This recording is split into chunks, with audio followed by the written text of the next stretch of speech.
Welcome to the Conscious Radio Network's YouTube channel.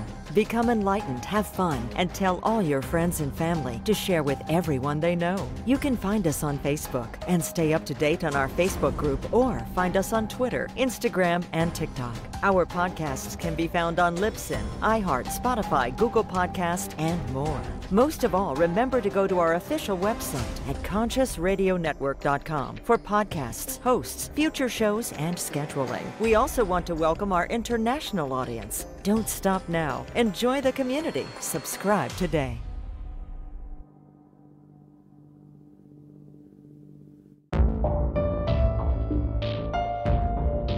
This is the Conscious Radio Network.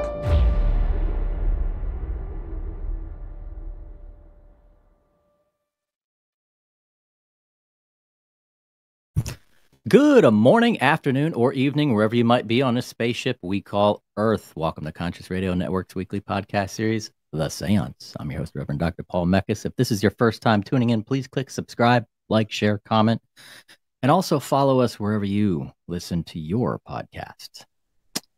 Today, let me get my, there we go. Energy is real. Let's discover the subtle world of human energy.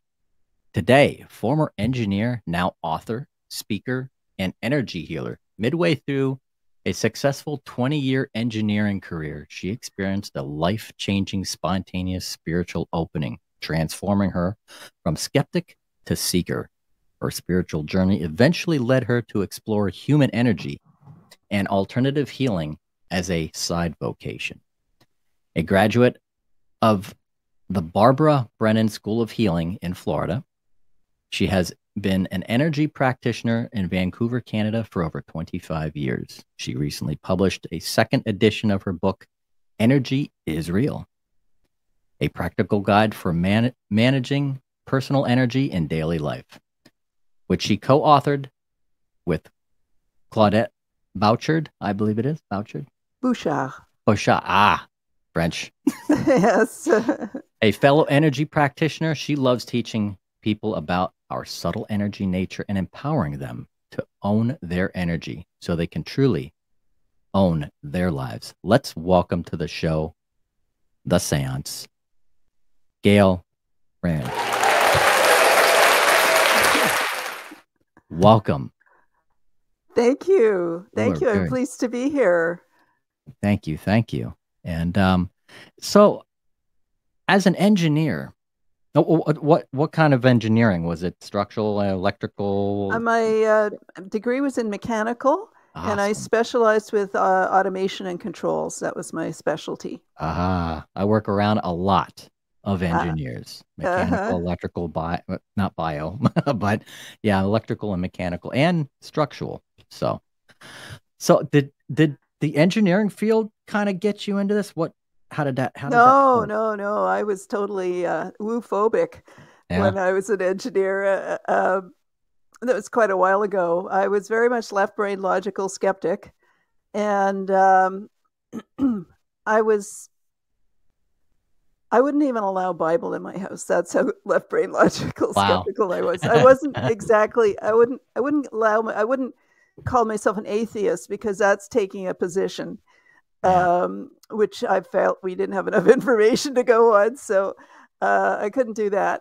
But I was an agnostic. And basically, I figured there was a scientific explanation for it all, but if there were some sort of conscious energy, it was vast, and it had nothing to do with, really, it was too busy and important to have anything to do with us little humans. So that was about the limit of my conception of God.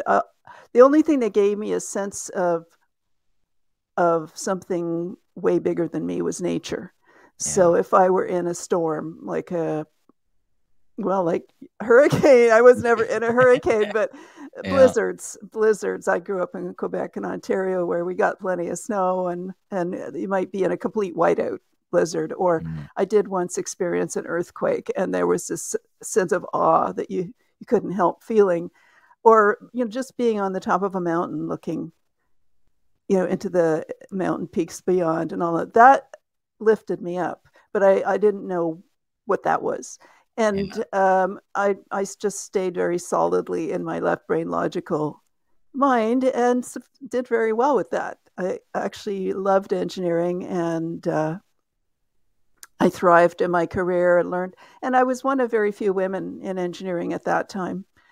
This was in the 70s and 80s, and well, into the 90s. And so, that was an interesting time to be a woman engineer. I was generally the only one in the company where I was. So it was up to me to kind of educate the guys on how to treat me. And because they didn't know what to do, right? What do I do with this? They had no experience working with a female peer. And so fortunately for me, I had brothers, and I was the oldest. So I was the bigger of the three of us, and stood me well. So I felt like an equal just because of that, growing up with brothers and having to hold my own in our family, whom I'm very close to now. But back then when I was little, it was competition. So I kind of knew how to work with them in a way that was I didn't insist on being treated delicately or anything like that. I was a conscious equal, and I behaved that way. But I did it with humor. So I wasn't demanding rights, bristling. I was a feminist in the sense that I felt we deserved equal treatment, but I wasn't in the sense that it is now, where they're trying to make all men bad. And that, we're all human. I just want to be human too. It was basically my approach. And my colleagues were great. I took the tension, we'd come into a meeting and nobody knew what to expect. Because I had a sense of humor. I was able to diffuse any tension, and in a very short time we were joking together, and everybody was relaxed, and this is going to work. And I remember once, I got along really well with my colleagues, and I remember once in one of my projects, the HR guy was assigning people to different projects, and he was reluctant. He was not looking forward to asking, who was going to work with me, and he figured they were all going to not want to, right? He says, and then we need, Gail's on this team. We need some. Who's willing to work with Gail? And they all raised one up there. Oh, yeah, Gail's cool. Yeah, she's good. And he was so taken aback that he hadn't worked with me, right? So he was coming from that early 1970s, early 1980s perspective, where it was so unusual. He figured everyone would want to avoid it, but they were all saying, "No, I will." So he even shared this with me. I mean, he was so shocked. He later shared this with me. When I was once he'd gotten to know me, he shared, back when you first came. And I said, "Wow, these guys really, And I think the key was that I was good at my job as well. So it's not like I was just faking it. I actually knew what I was doing, and engineers seem to respect competence. And so I didn't need special treatment because I could do the job. And I wasn't lifting heavy equipment or anything like that. I was using my mind, which was perfectly well honed for the job. Mm-hmm. And also engineers have kind of a wacky sense of humor, and so I was on the same frequency, the same wavelength, and so we got along great as colleagues, and we had fun. And I remember some of the guys saying to me, since you joined our lunch, because I would see the meeting in the cafeteria or whatever, say, mind if I join you? And they'd say, oh, sure, of course, being polite. But then after they got to know me, they said to me, Gail, since you joined our group, our lunchtime conversation has really improved a notch. We were talking about solving world problems, instead of what this ball game or I don't know what else guys talk about, but I would imagine it was probably they were insisting it was a lower frequency. Let's put it that way. Yeah. So, but they liked it. It was fun and creative and kind of inspiring and fun. Yeah, and we could get goofy as well. Hmm. So that was a nice compliment for me to hear that from my colleagues, and I wasn't trying. I was just being Yeah. Just the be. equal that I Yeah. felt Be. that I Be in the was, right? moment and be yourself, and Exactly, and I yeah. didn't need special. I was. I took it as a challenge. If there was something difficult, took it as a challenge to learn, and so and they were happy to help me. So even the old crusty guys, experts love to talk about their expertise, Yep. right? And so you ask them, when I was a brand new engineer, I would ask questions, technical questions of them, and how did you deal with this? And they would love to tell their war stories, right? And so I learned a lot from the older guys as well, and they loved telling me. It's like they became like my uncles, Yeah. or And so there was a very comfortable atmosphere in our working environment, and it just sort of flowed organically that way. And Yeah. I don't know how I knew to do that. I just did it. I just sort of I guess treated them like my brothers, and I trusted them and respected their knowledge and competence as well. So, Yeah. and so it was really a non-issue, except to those who didn't know me, Mhm. right? And they soon learned that there was nothing to worry about. Yeah. There was a frequency and energy there that you changed the group. Yeah, And yeah, and I didn't even know I was doing that, right? I yeah. was just being Yeah. myself. Now, But now speaking of energy and frequencies and working with that, when did that trigger and get you into what you're doing now well, or have been doing? yeah, I have been doing for about 25 years. Yeah. Um, well, what happened was I got along well with the guys at work. Um, but it's like I had downplayed my femininity so as to minimize stress or weird dynamics and that sort of thing. I focused on my capabilities, Hmm. and so I didn't dress like a guy or anything. I wasn't trying to be a fake guy. I was being myself, but I wasn't deliberately dressing sexy either. I was dressing in a business-like way. Yeah. And so I thought, why push things in a direction that's it's not going to work out well for anybody? Mm. And also I knew I was highly visible. It's just I was kind of representing women in a way, Yeah. and I was kind of mindful of that. And so even though I later joined a company which had quite a few women engineers, and we would sometimes meet socially as a group and talk about our experiences. Some of them had actually experienced sexual harassment on the job, but I hadn't, mainly because I shifted the mindset Yeah. just by how I saw myself, right? I didn't see myself as any kind of, and it helped that I'm tall. So I'm 5'10.5", so that Wow. places me in a decent That helps. height category to look eye Yeah. to eye, right? Yes, like, whereas some of them were petite, and I could see how that would affect your mindset when everybody's taller than you, right? So Yeah. anyway, so what happened is that I got very comfortable in being like that, and where it didn't work was in my intimate relationships.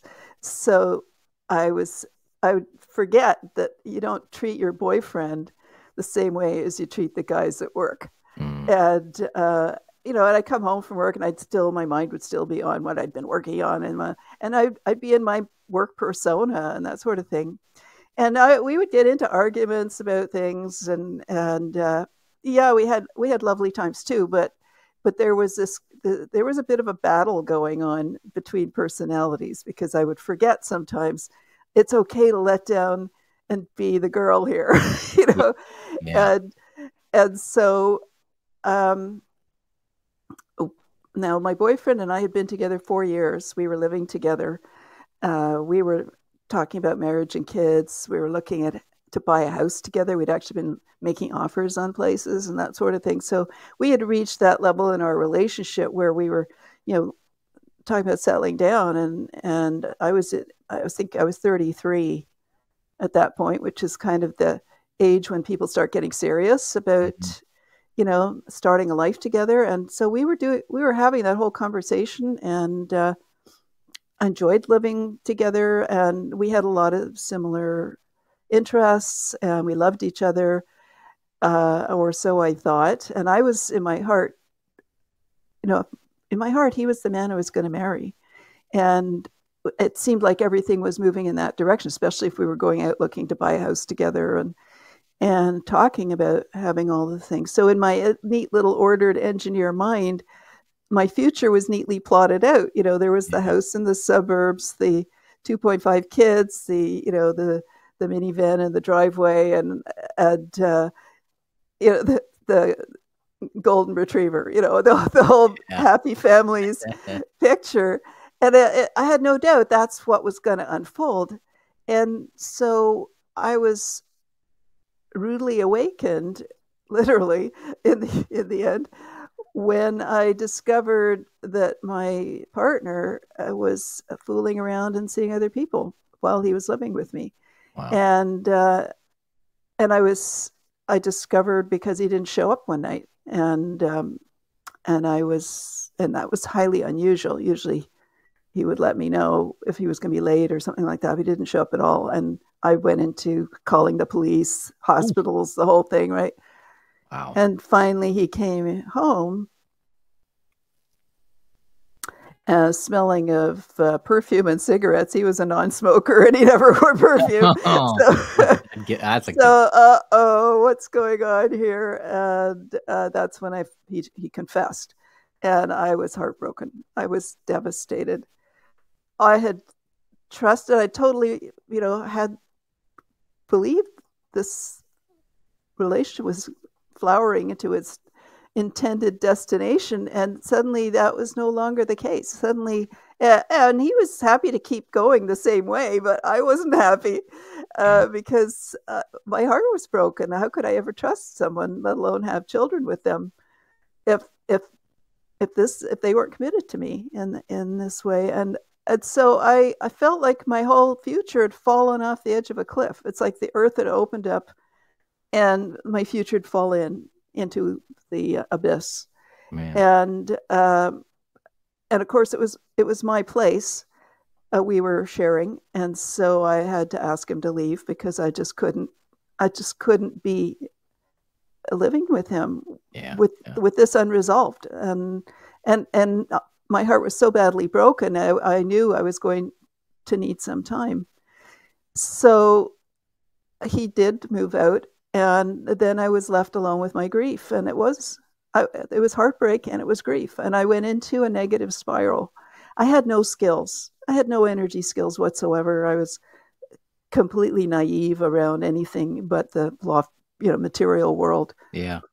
And so what happens, and I don't know how it happens for men, but for many women, we'll start criticizing ourselves and judging ourselves and blaming ourselves for our failure. And so this very critical voice in my head was basically kicking me while I was down, the ego. Yeah. You're a loser. Nobody will ever love you. You're worthless. All this, a self-loathing. I don't know where it came from, but it was, maybe it came from, I don't know, early childhood or whatever.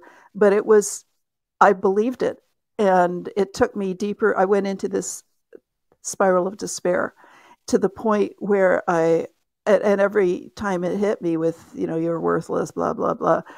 You don't deserve love, all of that.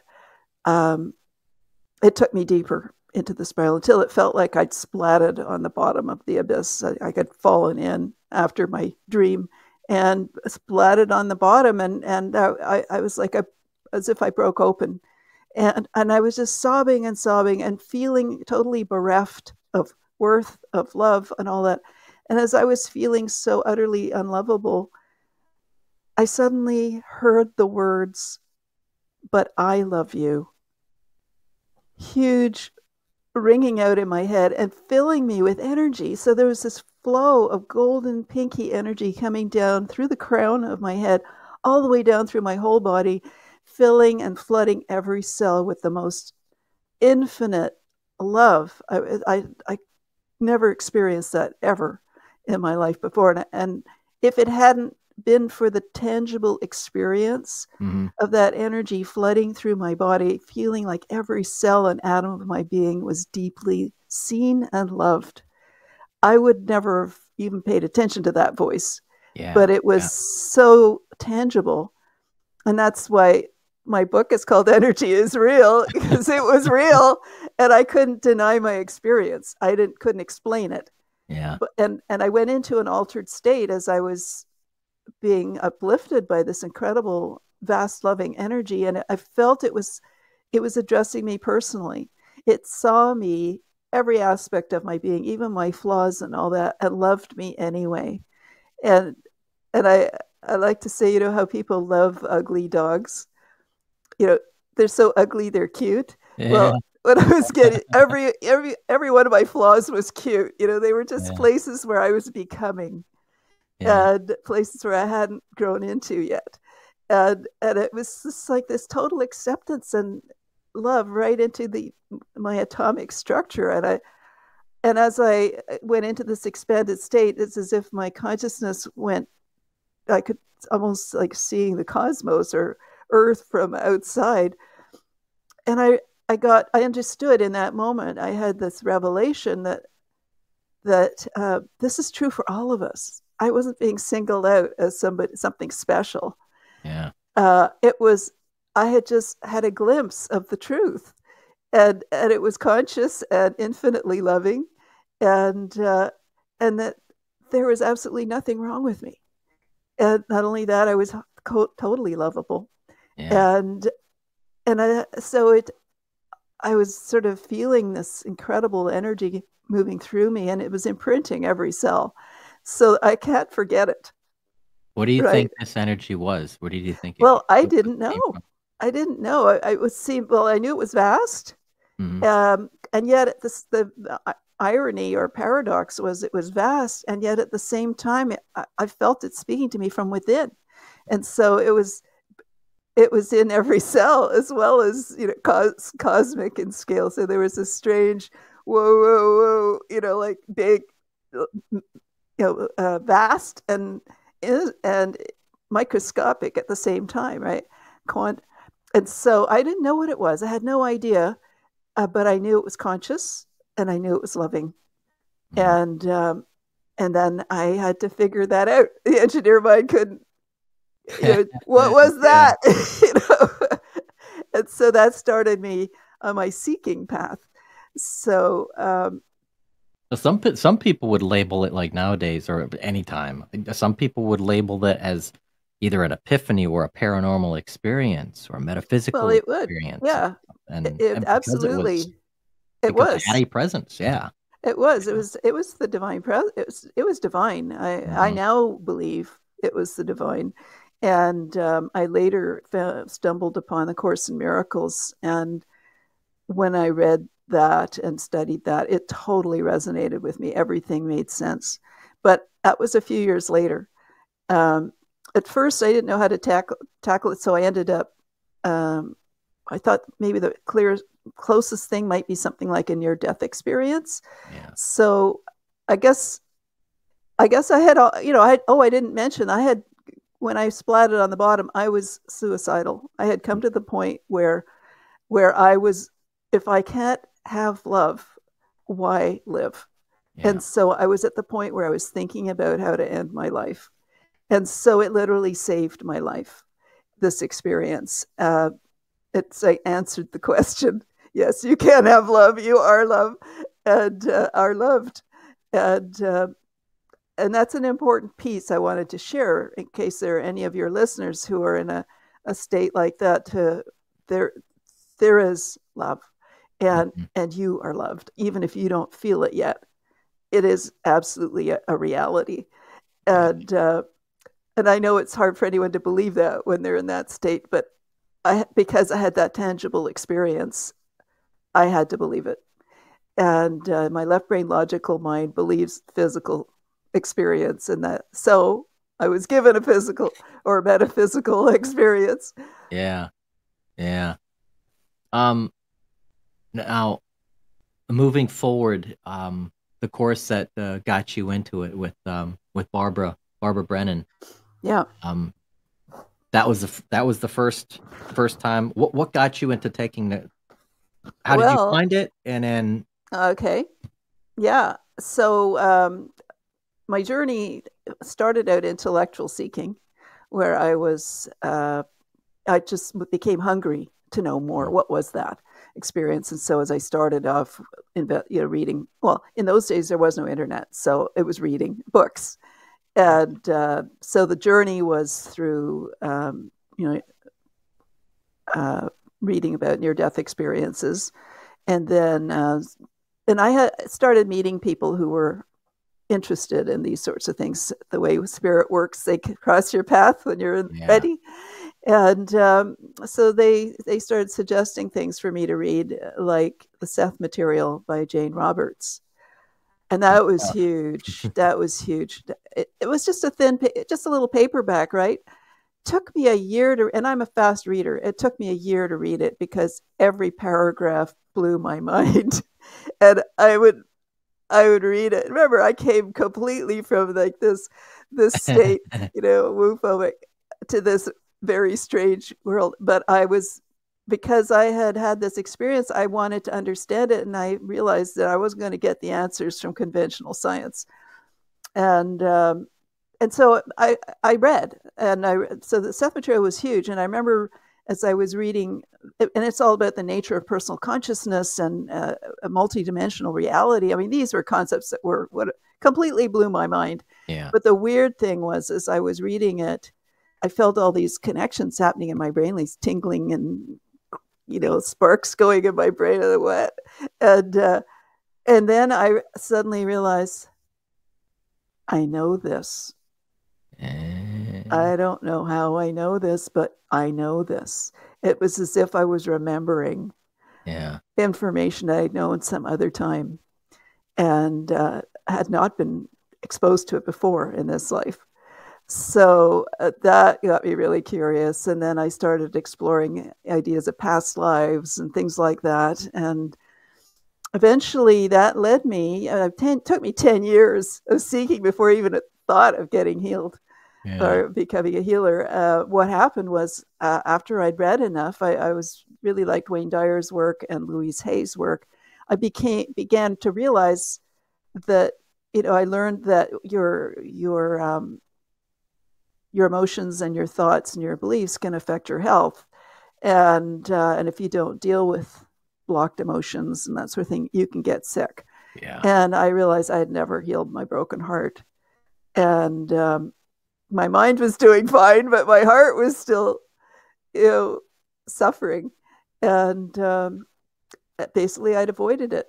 I'd avoided my heart. And I dived into my work. So I got really good at my engineering job, but my heart was abandoned, basically. And so having read about the nature of how our thoughts and our beliefs, our emotions and all that can affect us over time to actually cause illness in the body.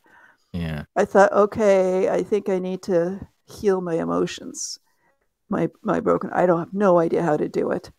And so I went into a bookstore. I was living in Germany at the time, in Hamburg, and they had a New Age bookstore that had a decent selection of English books, English language books. So I went in there hoping to find something that would help me. And so I went to a certain section of the bookshelf. And as I was looking at the bookshelf, a member of the staff came by with fresh books, and they started loading them on the shelves, and they put one right in front of my nose called The Healing of Emotion. I think this one's for me. Synchronicity. So, yeah. I mean, I have to say, ever since that experience, synchronicity was happening left, right, and center. It's like Spirit had an agenda. And so it was written by Chris Griscom, who is a healer in New Mexico. She's not very well known in the U.S., even though she's American, but she's well known in Europe and loved in Europe. She was made famous through Shirley MacLaine's books. You may recall Shirley MacLaine wrote about some of her past lives in one of her books. Well, that was the healer who took her in her past life experiences. So Chris Griscom. And so when I read the book, I thought, oh, I need to do this. I think this may help me. So it tied in with my interest in the past lives, but also in healing the emotional energies. So I called them up and I booked a session. They had an office in France, and so I went there and did some intensive work. And it was like 4 days in a row, 3-hour sessions in altered state while you're exploring generally unpleasant lifetimes, right? Because it's a form of therapy, and therapy is usually to heal something that went wrong. So it's not, there were some balancing lifetimes as well, but it meant you faced some pretty horrible stuff. But at the end of it, you were cleared. So that, and for me, the betrayal issue had been triggered by the romantic heartbreak. And so, a lot of people, I later learned, carry betrayal stuff in the heart. And so I did one series of 4, and then I took a break, went and explored France a little bit, came back and did another series of 4 to clear my stuff with my parents, because a lot of our relationship stuff originates in our relationships with our parents. And that's why it's unconscious, but we tend to choose people who evoke similar patterns and dynamics as our parents. And so I ended up getting to know, I was staying in a French country inn in the middle of French countryside, and got to know the owners of the inn. The husband was English and his wife was Austrian, and I got to know them. We would chat over, around the fire and that sort of thing. And anyway, I went back to Germany and continued with my engineering work, and that was like in December. And in February the following year, I got a phone call from the husband telling me that he and his wife were breaking up. And how did I feel about coming to help her run the hotel? I knew nothing about running a hotel. I mean, I was an engineer. What did I know? Right. But I had just turned 40 in that year, and everything was up for review, as it does when we reach midlife. It's like, okay, is this how I want the rest of my life to go? And I realized that I was living for my work. And because of the broken heart, I'd sort of put relationships and things like that on the back burner. And also, I was never home. I was always on the road. So my friends stopped including me in their plans. And I said, is this how we want the rest of my life to go? And I said, no, but I didn't know what I was going to do about it. But I knew that I needed to make some sort of change. And so then I get this phone call right on cue. And I mean, wow, it was like a dream. Run a French country inn. Oh my God, that sounds like, little did I know how much work that was, but it seemed like an opportunity too good to miss. And I was ripe for saying yes. So I did.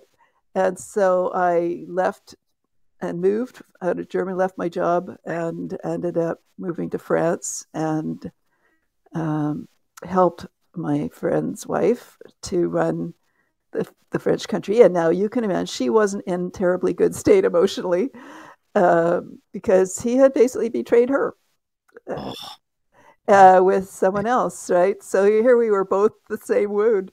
And so I got to be a shoulder to cry on, but as sometimes happens when a person's been hurt by a partner, sometimes they put them on a pedestal and they'll blame the other person, the other woman or whatever, and they're somehow the one they loved is sort of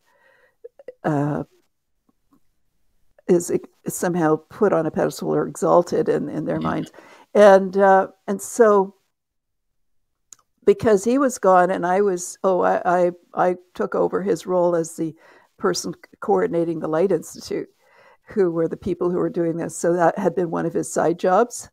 So not only was he owner of the hotel, but he was also responsible for taking care of the facilitators who were visiting, seeing clients, and driving the clients to their appointments and that sort of thing. And so I inherited that role, and there I was, totally unskilled at anything to do with hotel thing, and she was really angry at him, I think, because she had to do it all herself, and at me because I wasn't any good at it. Right? I mean, I had no skills. Computer, yeah. And so I would hang out in the office doing the invoicing and stuff like that, right? But so he wasn't there. She was angry. She needed a target. I was it. And not always. We got along fine other times, but there would be times when the stress would come up and so it was a difficult, well, interesting, let's put it that way, interesting relationship. And we did become good friends, that sort of thing. But there were times when it was painful. And it so happened in my role as this coordinator, I got a discount on sessions. And so whenever there were facilitators there who didn't have clients or had spare session time, I'd volunteer. And so I took tons and tons of sessions, deepening, and they had more advanced sessions you could do where you were working into more like inner energies, like the divine masculine, divine feminine, and that sort of thing. And so I was going gung ho and doing sessions every time I could. So I did a lot of past life work, karma clearing, and things like that. That was very intense. Funny how spirit organized that. And then there was a director of the Light Institute who was one of the senior facilitators, and I had sessions with her, and she said to me afterwards, I think you'd be a good facilitator. Are you interested in training as a multi-incarnational therapy facilitator? And so I said yes. I was in yes mode, and so I ended up studying with her. She offered for a month-long intensive, 8 hours a day for a whole month. We were learning how to do this, and we were practicing on each other. Yeah, that's like sensory overload. It's like, oh yeah, out of the frying pan and into the fire. You're wide open as a result, and so yeah, that was incredible. It was amazing work, and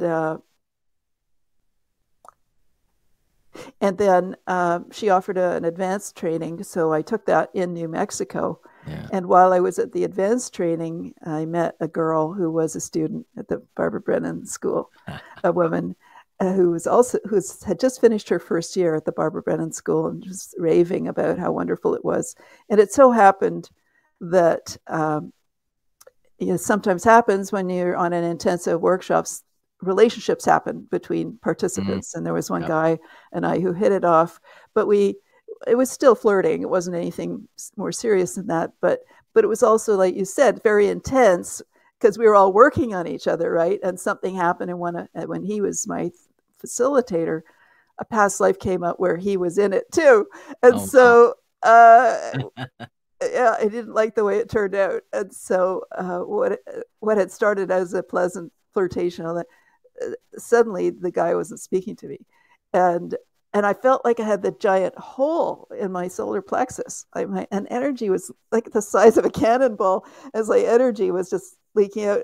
I really didn't know much about energy, except that it was bizarre feeling that I was draining.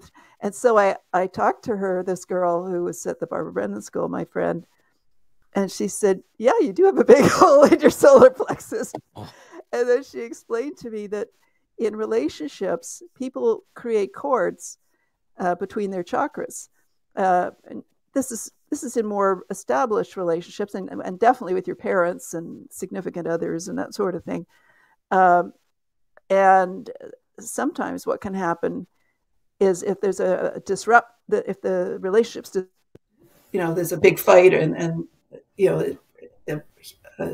sort of a sudden breakup, one of the parties may rip their cords out of your chakra. Ooh, yeah. They're usually the solar plexus, like the first chakra that they connect through. And these cords it's like a lot of the unspoken communication that happens in relationship is happening along these cords. And so they're communication cords, ultimately, energy communication, not non-verbal communication. And so that apparently is what had happened in our relationship. And so she said to me, would you like me to fix that for you? And it was really painful, right? I said, yes, please. So she waved her hands. She was, moving her hands and wiggling her fingers in front of it. And then it suddenly disappeared. I felt fine. And she said, all done. And she had rebuilt my chakra.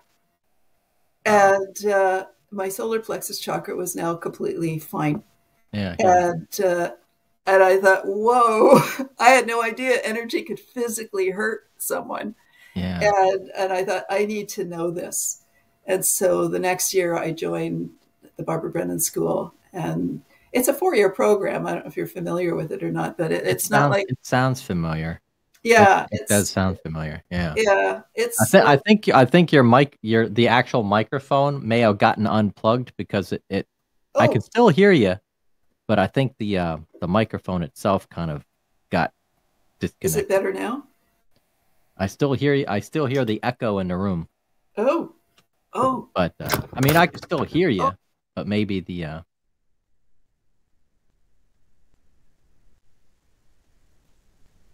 now I can't hear you.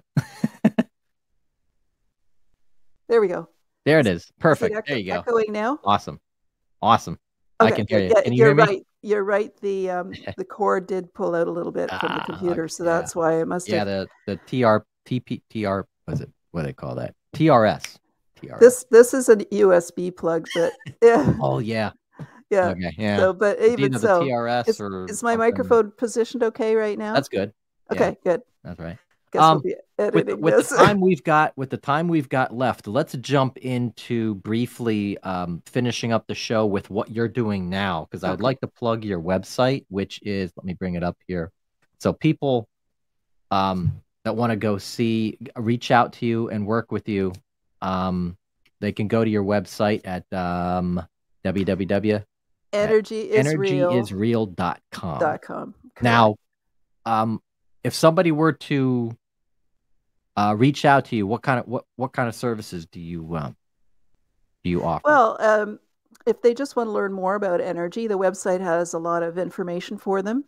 There's a whole page of links to various other websites, scientific research on energy, many excellent websites and also to articles on energy, white papers and things like that. People are actually studying energy and what their results are and what they're concluding.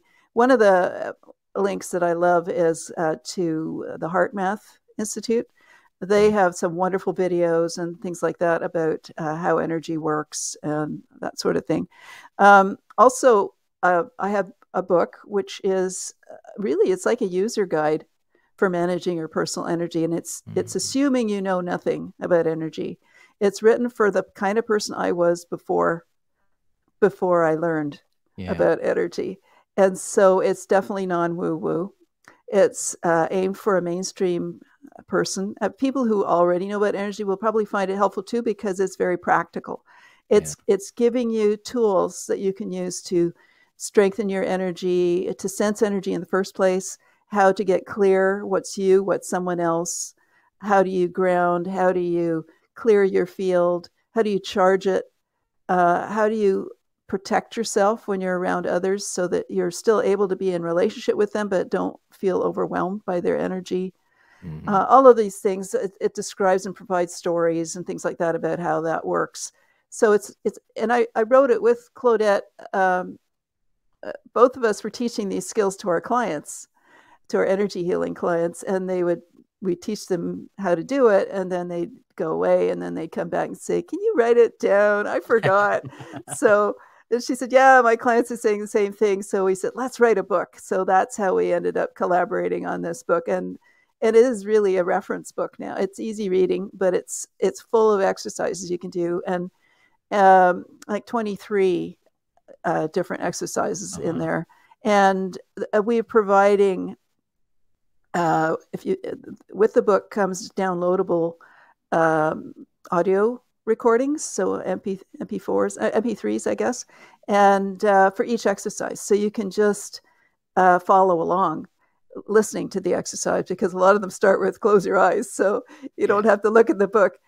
And for those who are just curious, I invite them to sign up for my newsletter, where I can send energy tips and things like that. But they'll get a free preview of the book. So they'll get the whole first chapter of the book, which is all about learning to open your energy awareness, and has 6 exercises in there. And I've provided the first 6 recordings, the audio recordings for those 6 exercises for free on the website.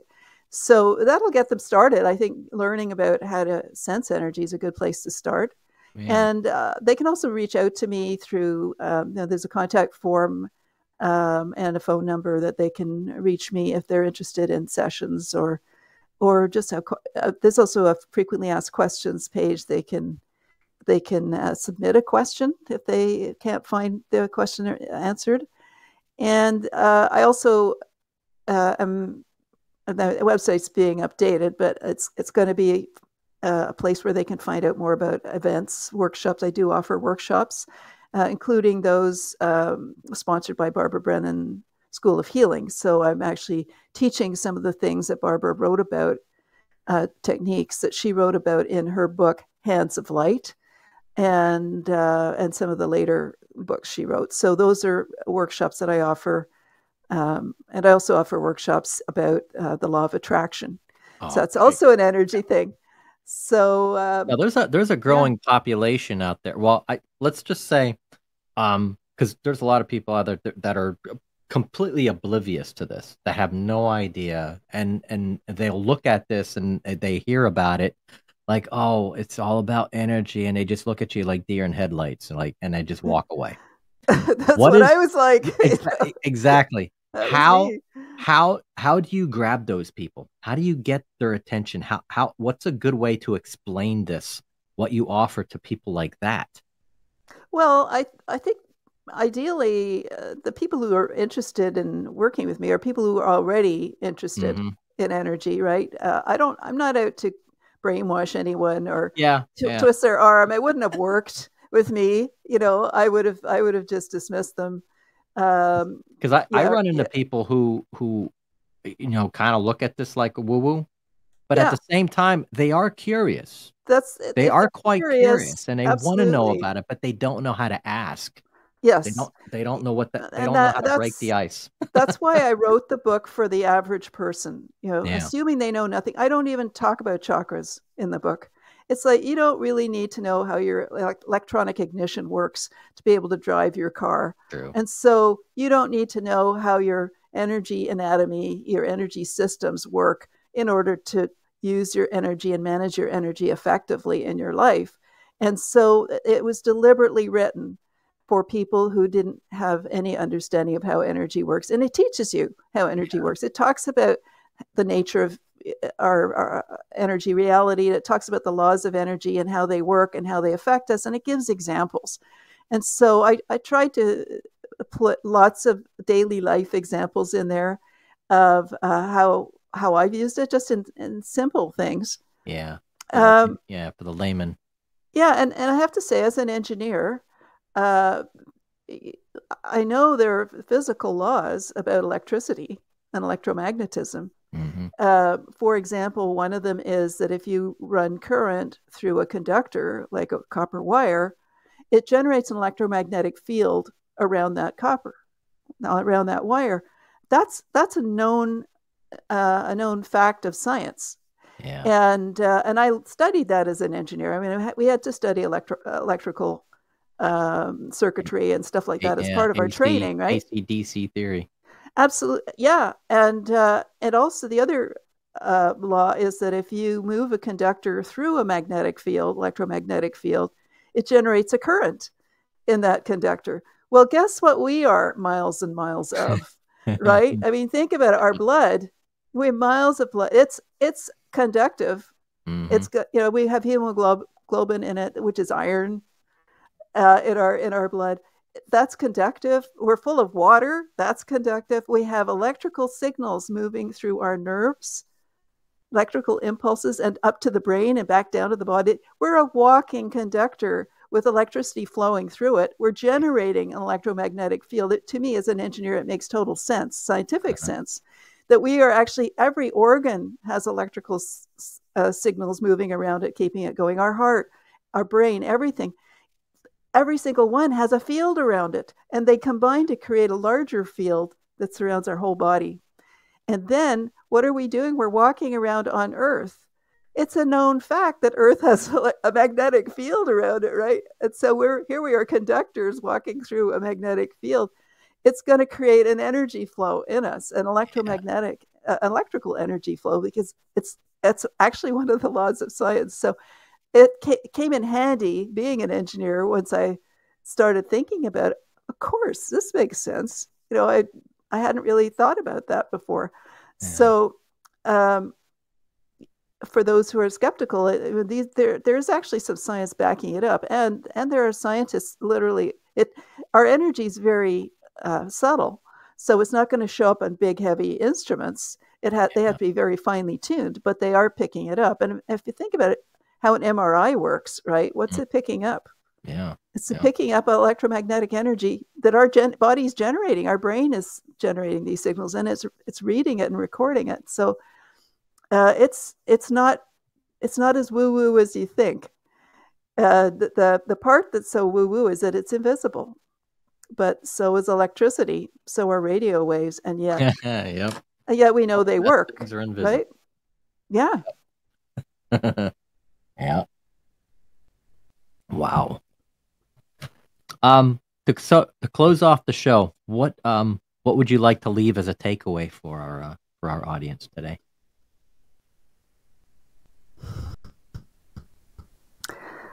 Wow. on my website, when you land on my website, the phrase that pops up is "own your energy, own your life." And that is, your energy is, we didn't talk about what is energy. It's not just electromagnetic, it's consciousness. And who we are is fluid consciousness. And so all our thoughts, our emotions, our beliefs, in fact, our sense of self are actually consciousness and energetic patterns that we hold in our field. So all our beliefs and things are imprinted in our field. We're carrying our beliefs with us. We perceive everyone else through our own field. That means through our own distortions. Yeah. Our own faulty understanding of life, which we picked up at a young age. And it's a perception. Exactly. Our perceptions are energetic. And so everyone's perceiving each other through our own fields. We're reacting to what we perceive, whether it's true or not, because we're the ones interpreting it. And so if we feel ourselves at the mercy of someone, there's a lot of people are into blame and victimhood, it seems these days, and throwing labels on people, racist and this and that, feeling really getting righteous in their victimization. And it's like, why would you want to choose to see yourself as a victim? You're waiting for someone else to change so you can feel happy. so you can feel good about your life. If you, and the reason that you feel like such a victim is because you're not owning your energy. You don't realize you have the ability and the power, and everybody does. It's so easy to change your state. You can change your emotional state as you need to suit the situation. You can change your health as you need to. You can go from exhausted and tired to energized in moments if you know how to manage your energy. Yeah. And so if you don't own your energy, who does?